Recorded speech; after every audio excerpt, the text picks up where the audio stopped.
Hello दोस्तों, आज के सेशन में आपका बहुत बहुत स्वागत है। आज के हम सेशन में एक हिंदी का बहुत ही महत्वपूर्ण टॉपिक जिसका नाम है समास है, वो आज हम कंप्लीट करेंगे।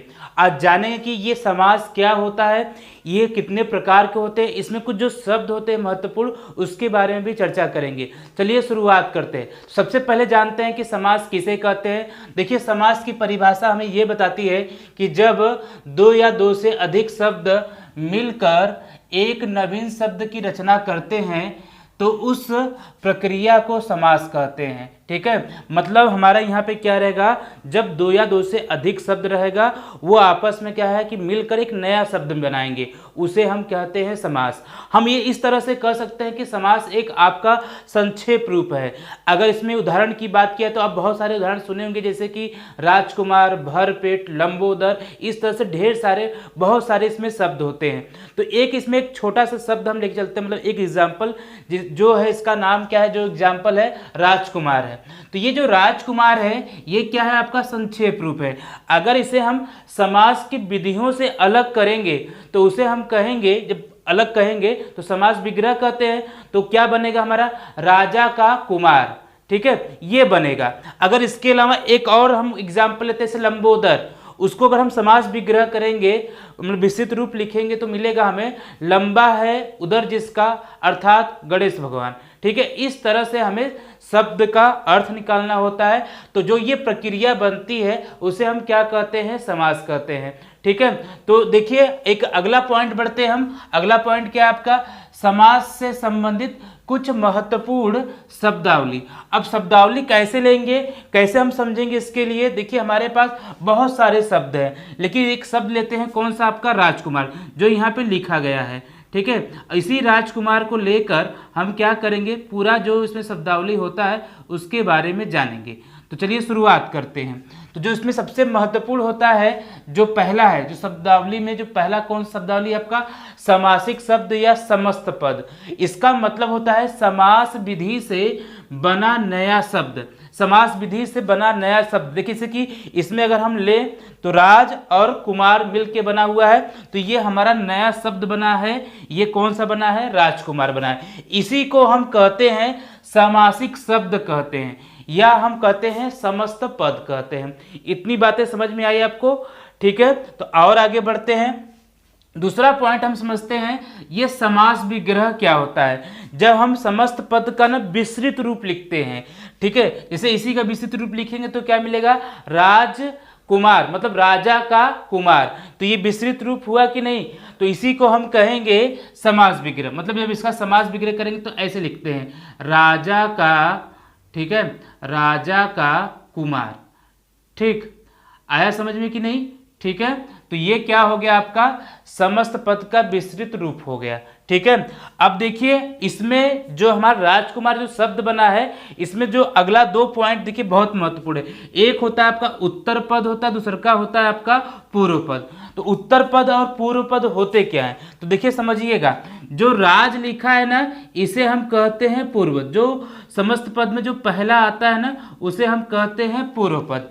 और जो समस्त पद में जो अंतिम में आता है, जैसे कि यहाँ पे आया कुमार, इसी को हम कहते हैं उत्तर पद। ठीक है, इसी को हम क्या कहते हैं, उत्तर पद कहते हैं। तो इतनी चीजें समझ में आ गई। इसके बाद देखिए अगला पॉइंट हम समझते हैं, जो पांचवा है आपका प्रधान पद। प्रधान पद मतलब जो समस्त पद का अर्थ उसी पर निहित हो। ठीक है, जैसे यहाँ पे कहेंगे किसका कुमार, तो राजा का कुमार, ये आया है कि नहीं। तो राजा क्या हो गया, यहाँ पे जो पूर्व पद है यही प्रधान पद होता है, और जो कुमार है वो प्रधान पद आपका नहीं होता है। तो ये होते हैं आपके पूर्व पद और उत्तर पद में, जिसपे कह सकते हैं कि पूरा अर्थ मतलब वहाँ पे आश्रित होता है, वो उसी को हम कहते हैं प्रधान पद कहते हैं। ठीक है, अब एक अंतिम है आपका अप्रधान गौड़ पद, जिसमें बात किया जाए कि जो हमारा जो शब्द बना है, ठीक है, उसमें उत्तर पद और पूर्व पद कोई भी प्रधान ना हो। हम तीसरे की बात करें, या उत्तर पद है तो पूर्व पद प्रधान है, तो जो दूसरा है आपका उत्तर पद है वो प्रधान ना हो, उत्तर पद प्रधान हो, पूर्व पद प्रधान ना हो, तो ऐसे को हम कहते हैं अप्रधान या गौड़ पद कहते हैं। तो इसमें देखिए समास में इतने जो पॉइंट थे आपके, ये समझ में आया कि नहीं। समास से संबंधित जो कुछ महत्वपूर्ण शब्दावली, ये भी आपको समझ में आ गया है। दूसरा क्या है आपका, जब दो या दो से अधिक, जो इसकी परिभाषा है ये भी पूरी तरह से आपको समझ में आ गया है। तो अगले जो टॉपिक पे हम बात करते हैं कि ये समास कितने प्रकार के होते हैं। तो देखिए अलग अलग किताब में अलग अलग अनुसार दिया है। अगर आपसे कोई पूछे डायरेक्ट कि समास कितने प्रकार के होते हैं तो कहेंगे समास सर 6 प्रकार के होते हैं। लेकिन यही प्रधानता के आधार पर बात किया जाए समास कितने होते हैं, तो ये आपका जैसे कि प्रधानता के आधार पर मतलब कि जो पद होते हैं उत्तर पद और पूर्व पद, ठीक है, इनके आधार पर अगर बात किया है तो ये 4 होते हैं। तो आइए थोड़ा जानते हैं कि कौन कौन से हमारे प्रधानता के आधार पे आते हैं और किसे हम कहते हैं कि कौन सा समास किस समास से निकला हुआ है। तो चलिए आगे बढ़ते हैं।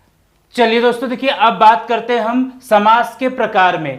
अभी तक हमने जाना कि समास किसे कहते हैं, उसके शब्दावली को जाना है। अब प्रकार के बारे में चर्चा करते हैं। देखिए अगर हम बात करें तो समास के जो प्रकार होते हैं, अगर आपसे कोई पूछे कि समास की संख्या कुल कितनी होती है तो डायरेक्ट बताएंगे 6 होती है। लेकिन अगर आपसे पूछ लिया जाए कि पदों के प्रधानता के आधार पर समास कितने प्रकार के होते हैं, तो समास जो होते हैं पदों की प्रधानता के आधार पर देखिए 4 होते हैं। कौन कौन सा होता है, देखिए सबसे पहले हमारा आता है अव्ययी भाव समास। अव्ययी भाव समास में जो आपका पूर्व पद होता है ना, वो क्या होता है, प्रधान होता है।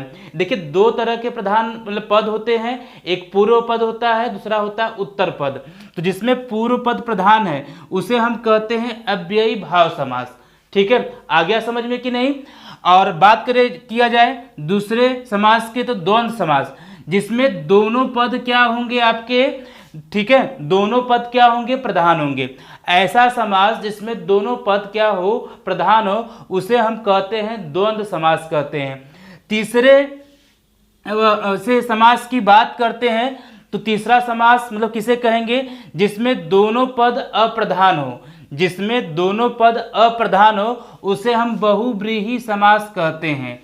ठीक है, चौथा अगर बात किया जाए तो चौथा जिसे हम तत्पुरुष समास कहते हैं, उसमें क्या होता है कि उत्तर पद क्या हो, प्रधान हो, उसे हम तत्पुरुष समास कहते हैं। तो देखिए ये हो गए आपके पदों की प्रधानता के आधार पे हमने परिभाषा भी बताया और उनको जाना।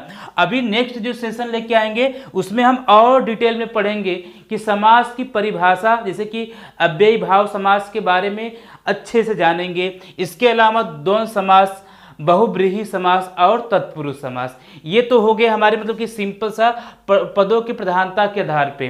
अब बात करते हैं, देखिए जो ये तो मुख्य 4 हो गए, लेकिन अगर कोई पूछे 6 कौन से होते हैं, जो 2 और कौन, तो देखिए तत्पुरुष समास से निकला हुआ 2 समास और होता है, जिनमें आपका देखिए कर्मधारय समास।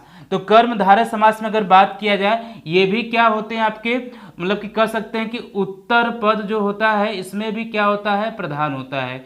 उत्तर पद क्या होगा, प्रधान होगा।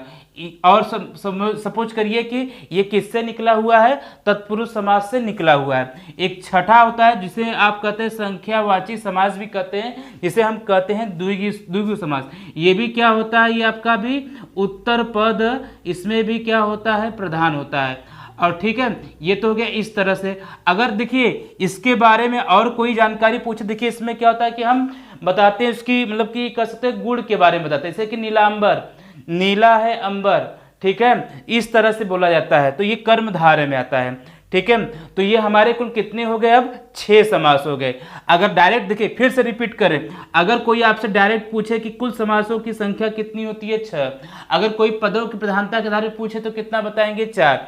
तो आज का जो सेशन आपको हमने बताया है कि आई होप समास किसे कहते हैं, समास के प्रकार क्या होते हैं, ये सबके सब आप जान गए हैं। अभी भी कहीं डाउट है तो आप हमें कमेंट करिएगा, पूछिएगा कि सर यहाँ पे हमें डाउट है, तो हम इसको क्लियर करेंगे।